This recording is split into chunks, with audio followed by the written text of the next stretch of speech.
So that was your interest was in accuracy in the filing. I didn't reach out to you and say, send me a copy of your motion. Right. I didn't reach out to you to say that I'm going to be in your motion. Right. I asked you to review it for accuracy. For accuracy, and I just stated that it was inaccurate. And the inaccuracy that you pointed out was the thing about your salary, or how much you had made. That was the inaccuracy that I saw that jumped out, was the fact that I saw that I was left out when you had put the firm, the money was. I did not, when I responded to that, it was for that specific reason. Okay. And I agreed I would put that back in, that section back in, and Correct. I did put it back in, and I sent it to you again. I don't recall getting a second email from you, no. But you were happy that I put it back in, or that I agreed to put it back in. And object as to relevance. Yeah, we need to get to more material aspects. Well, yes, Judge, I'm moving along, I promise. So you did ask me to put that back in. Well, And answered relevance. well, he didn't answer that last question, so we'll. You did, can you confirm you did ask me to put that back in, for it to be accurate? Yes, that's correct. I said that, yes. Okay. And then I asked you if everything was accurate, and you said, looks good. Correct? I recall you asking that, but the looks good was applying to the accuracy of the 74,000. That's it. Okay. So when you reviewed the motion, and you specifically pointed out that one thing that you found inaccurate, you didn't point anything else out that you found inaccurate in that motion, though, correct? No, I did not. And that motion alleged that their relationship began when Ms. Willis was in municipal court. If I can reread the motion, but I don't recall, but if that's what it says. But I did my saying that it looks good was when you put back in the 74,000 into your motion. Okay, and that wasn't what I was asking. What I was asking is, you didn't tell me that there was anything else inaccurate in the motion, though, right? But I didn't state that anything was accurate, other than the 74,000. Now, when I told you that I had this motion that I was preparing, you asked me to send a rough draft. No, that's incorrect. May I approach, Judge? You may. Which page are you showing? They're not page numbered. It's January 6th. Yeah, of course. I can show you just all the text.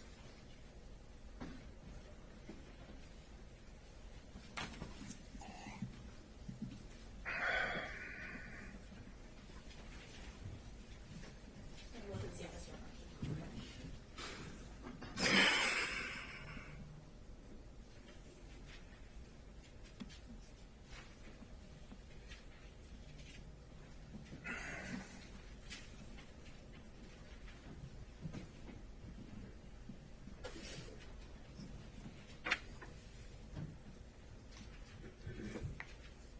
So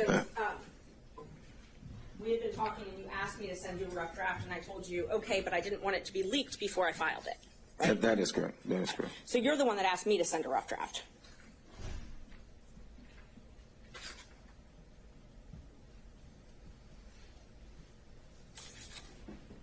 Yes, that's correct. Yes, that's correct. And that was at 10:08 on Saturday, January 6th.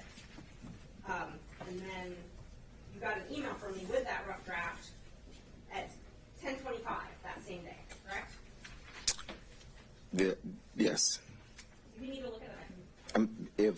If it says 10:25, then I know you sent me an email.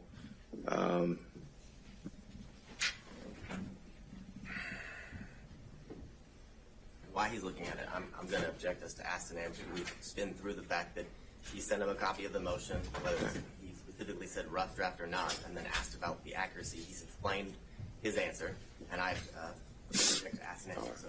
Understood, Mr. Vaughn. We're getting there. Overruled for now. And then I responded when we were talking about that footnote that we were just talking about. I said I took it out, but I can add it back. And you said yes, add it back. Remember that? I answered that yes. And then I said anything else, anything that isn't accurate, and you responded looks good. You recall that? Let me see the. Of course. And there, I don't know where the exhibits are. They were admitted.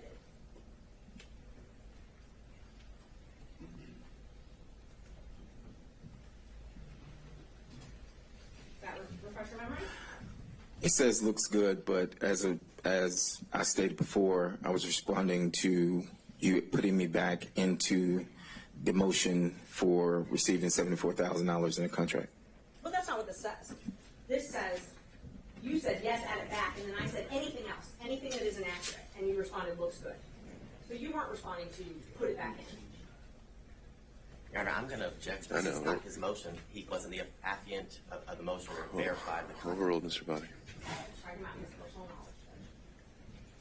I've said twice. Overruled, Mr. Body. I've said twice that the looks accurate was, or I've said more than twice, was for the $74,000.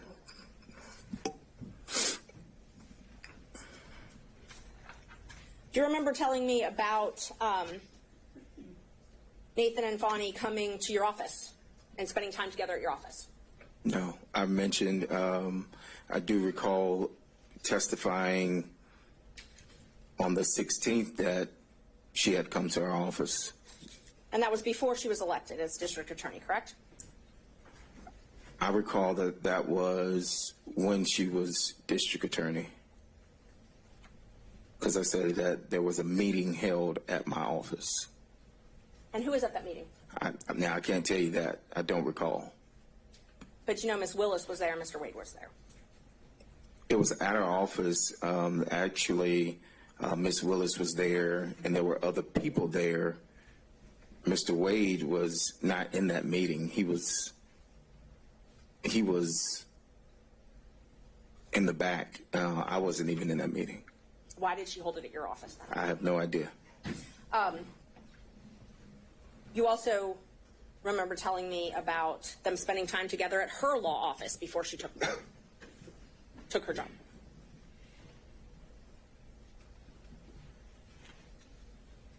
I don't recall. Do you? I don't recall. Do you have something to?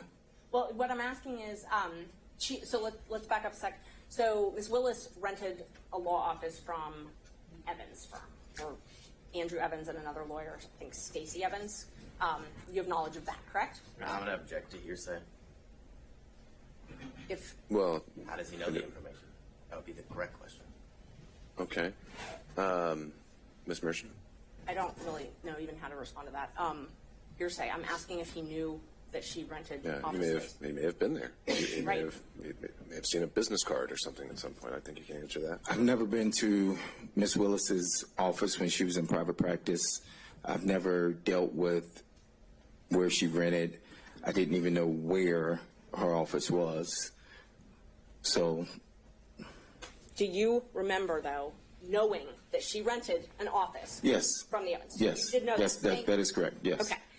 And do you remember telling me that Mr. Wade and Ms. Willis would rendezvous at that office? I'm going to object to, again, hearsay as to how he knows that information. He said he has no personal knowledge. And He did not say he has no personal knowledge, Judge. He hasn't even answered it. No, he said in general he had no personal knowledge, so it's not been established the source of how he would know this because he said he's never been to her office. All right. Ms. Merchant, if you, I know you're trying to impeach him by a prior inconsistent statement, but unless you can first back up and show why each statement is actually something that you had knowledge of, I don't know if this is going to be relevant. And Judge, I'm not even there yet, but again, a speaking objection, and so now I would anticipate what our response is going to be next. I didn't ask anything that was objectionable, but these objections are approaching the witness. I asked if he had knowledge. That's it. I didn't ask, did someone say this to you? I didn't ask, what did this person tell you? I asked if you knew. Well, no, you're asking if you had knowledge, and then you say of something specific. So once I get an answer to that, if he has knowledge, then I will follow up with where that knowledge came from. All right, well, let's try again. So my question is, do you have knowledge of them meeting at that office? Objection. Foundation. Okay, all right, overruled. Do you have knowledge of them meeting at that office? I have no personal knowledge, if that's what you're asking. I didn't ask that yet. I asked if you have any knowledge. Objection. That would be hearsay. Overruled. Not if it came from Mr. We Wade, don't know where it Judge. came from, so he said, how do you know, Mr. Bradley? How do you know?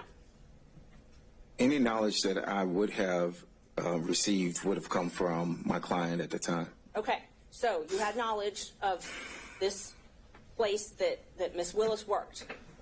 What did you know about them meeting at that office? Objection. Hearsay. It's not hearsay, Overruled. Judge. How he knows it, and then you ask the next question. All right, he's already asked the next question. Can you repeat the question? Yes. How do you have knowledge? What knowledge did, well, you just told us. You told us Mr. Wade told you. So tell us what Mr. Wade told you about Ms. Willis and Mr. Wade meeting at the Evans office.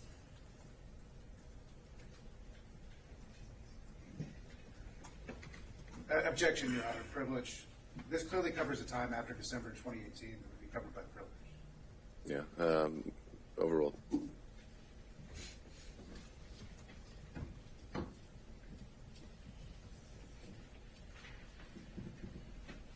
You recall the question, Mr. Bradley? I do not. All right. You re-asked the question, Ms. Merchant. What did you learn from Mr. Wade? I would clarify that's where you learned it from. About Mr. Wade and Ms. Willis meeting at the Evans office together.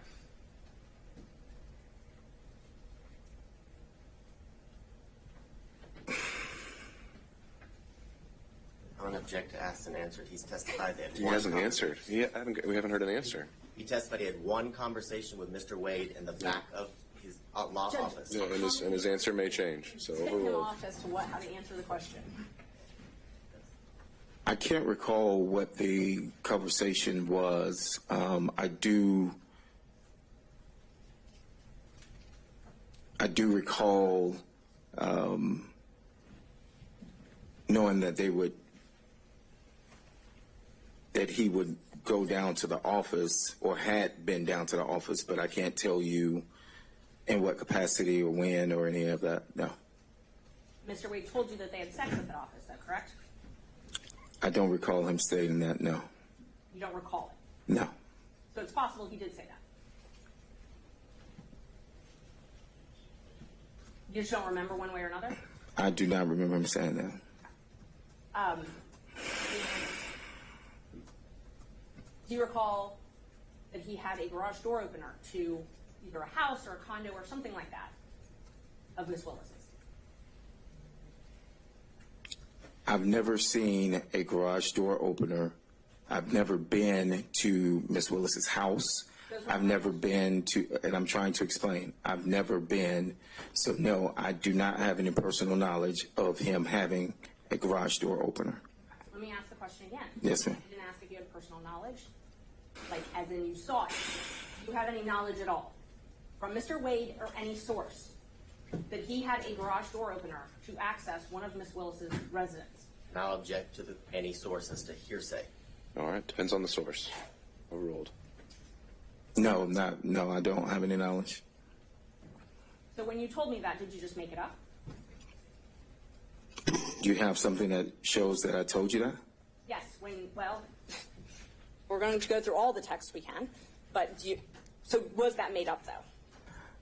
But I'm going to object because I I don't recall him having, Mr. Bradley, just I'm a going to second. object under 106 as the rule of completeness. I don't have that text message or any text messages that indicate that, Your Honor.